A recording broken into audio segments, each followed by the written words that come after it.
It seems each week we are receiving a new Blue Origin update from the company as they get closer to the maiden flight of New Glenn.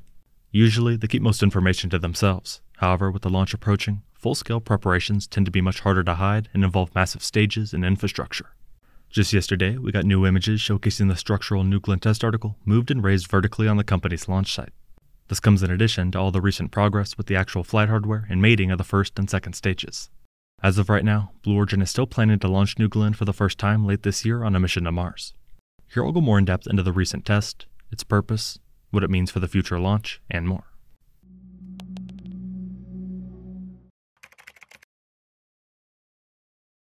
Yesterday, the New Glenn structural test article was moved toward the launch site. Not long after, it was secured and began going vertical. Finally, pictures provided by NASA spaceflight showed the first stage fully vertical on the pad. As far as what exactly the company was doing, there are a few possible answers. It's first important to point out that the specific test article is not the one that we saw over the past few weeks. The one that went vertical on the pad just yesterday is a Pathfinder first stage that is practically hollow. The other New Glenn first and second stage we saw recently was actual hardware complete with internal tanks and even engines. The last time we saw those specific stages, they were being mated inside the nearby hangar. They're probably still there right now, undergoing their own testing and fitment. Focusing back on the vertical New Glenn stage, it mainly helps the company test and prepare certain flight operations. It was designed to be an approximate version of the real booster in both the weight and size department. This way, as seen just yesterday, Blue Origin can test moving it, operations with the transporter or erector, general pad work, etc. In this specific instance, the company was most likely trying to get familiar with moving at least part of this massive rocket in preparation for the eventual flight hardware. They would rather test a hollow first stage than a fully complete New Glenn. The structural article has a few prominent features like 4 fins at the top. At the same time, it's missing other aspects such as landing legs and of course engines. These various pieces are simply not needed for the testing they're completing. With it matching the actual size of a New Glenn booster, it helps put in perspective how big this launch vehicle is. In total, the rocket is more than 320 feet or around 98 meters tall. The booster, while taking up the majority of that height, is still missing the second stage and large fairings which together would extend past the top of the transporter or erector. This testing is a good sign for the overall program and New Glenn's future. As partially mentioned before, the actual hardware is coming along as well. Not long ago, in a LinkedIn post, CEO David Limp was quoted saying, "While there's still a lot of work ahead, we've recently hit a couple of exciting visible milestones for our forthcoming New Glenn rocket. Our first and second stage hardware have both left the factory and are now at our Launch Complex 36 in Cape Canaveral. That 8-mile drive yesterday was fun to watch, but I am sure stressful for the truck driver and crew," he said. They then mentioned mating the 2 stages together. Specifically, they pointed out that this process would allow them to exercise their tooling and stage interfaces. In reality, this is likely the first time they've done this process with capable hardware, meaning some of the operations will be new in a way. Assuming the process goes smoothly, which is expected, they'll have a great baseline and valuable experience to apply before an actual flight attempt. We also know more about the first flight, which is far from just experimental.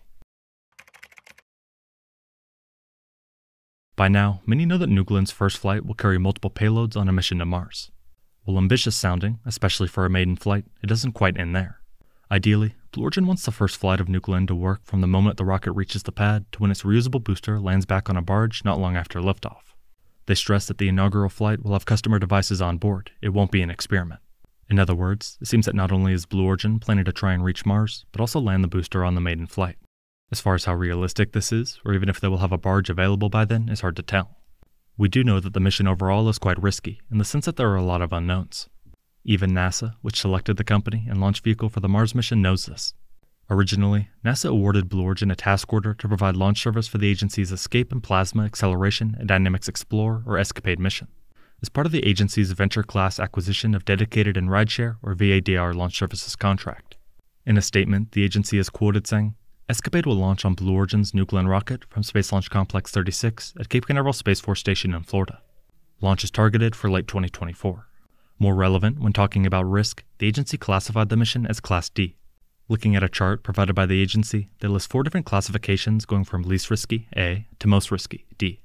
For Class D missions, it's quoted saying, "Medium or significant risk of not achieving mission success is permitted. Minimal assurance standards are permitted." Bradley Smith, director of NASA's Launch Services Program, said the agency's Mars-bound ESCAPADE smallsats will fly on an incredibly ambitious first launch for Blue Origin's New Glenn rocket around this time next year. He continued by saying, "We will very likely be the very first launch of New Glenn." To build on this, when talking about the mission risk, Smith said, "This is acceptable, since ESCAPADE is what NASA characterizes as a Class D mission, with a higher tolerance for risk. "We're willing to take a little bit of risk with a price tag and a mission assurance model that reflects that risk," he said. With all this in mind, it's clear everyone involved knows that a handful of things could go wrong. You also have to factor the deadline into the equation. Mars missions only happen every few years due to the orbit relative to Earth. There's a somewhat small window where launches are the most efficient in terms of time to reach the red planet. If Nuclean is not ready in time, they could miss that window and not simply launch a few months late. That being said, there should be an opportunity within a few months in the fourth quarter of this year, giving the rocket a bit of room. In another quote, he said, "There's certainly some schedule risk associated with Nuclean getting to the pad," noting he has seen Blue Origin's schedule for the vehicle but did not disclose details about it. In terms of a specific date, August has been mentioned for Escapade. However, there obviously are a lot of unknowns, and expecting at least some delays is realistic. Even still, a few months later would push it back to around December of this year. For a while now, the sentiment has been that Blue Origin could realistically get Nuclean in the air sometime in 2025. That would be initial test flights and would also give time for any errors or problems along the way.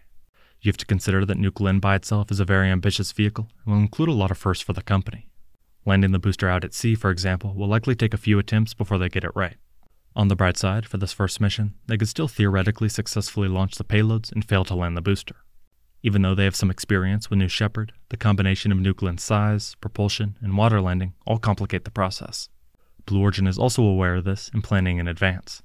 In a Wall Street Journal report late last year, they confirmed that the company currently has 4 boosters in production. This means that if a few get destroyed in a failed landing attempt or other error, it won't be the end of the world. Currently, it's clear that Blue Origin is closer than ever to a maiden flight. Even with the occasional update, they're keeping a good portion of information to themselves. General readiness, other test articles, the landing plan, all have for the most part been kept under wraps, which could change in the next few months.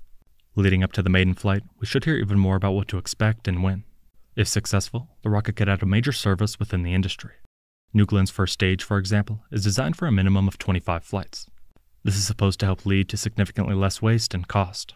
It's planning to be capable of sending more than 13 metric tons to Geostationary Transfer Orbit, or GTO, and 45 metric tons to LEO. They're also quoted saying that Nuclean is payload and destination agnostic to meet the broadest range of customer needs and significantly reduce cost per launch, something we might get to see in the next few years. Blue Origin is continuing to complete pre-launch preparations with Nuclean.